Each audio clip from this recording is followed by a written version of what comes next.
भैया धर के मोटा आके मोर घर माता घुस परे तेहा घुस परे वो भैया धर के मोटा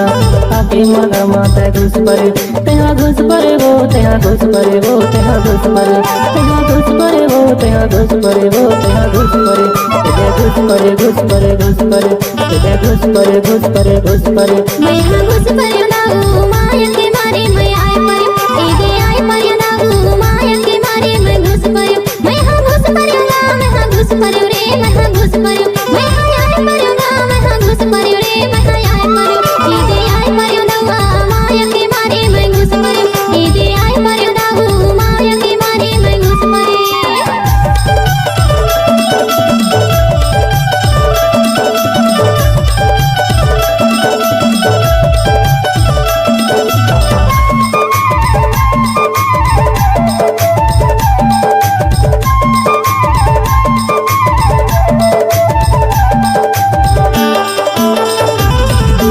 भैया बैठे हैं घर के दुआरी भौजी बैठे हैं वयना के डेहरी घुस परे आके घुस परे तेरा घुस परे वो भैया धर के मोटा आके मगर माता घुस परे तेरा घुस परे वो भैया धर के मोटा आके मगर माता घुस परे।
सगालानी तो बताए मीठ मीठ बोली मनोला फसाए घुस परे आके घुस परे तेरा घुस परे वो भैया धर के मोटा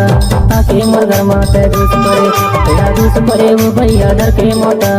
आके मगर माता घुस परे।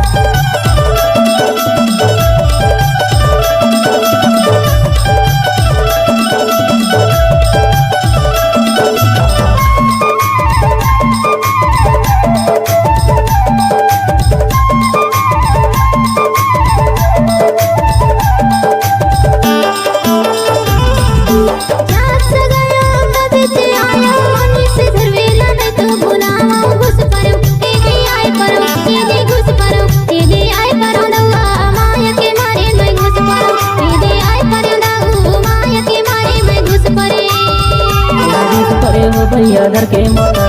आके मगर माता घुस परे इदे आए परे नाऊ माया के मारे मैं घुस परे घुस परे वो भैया धर के मोटा आके मगर माता घुस परे।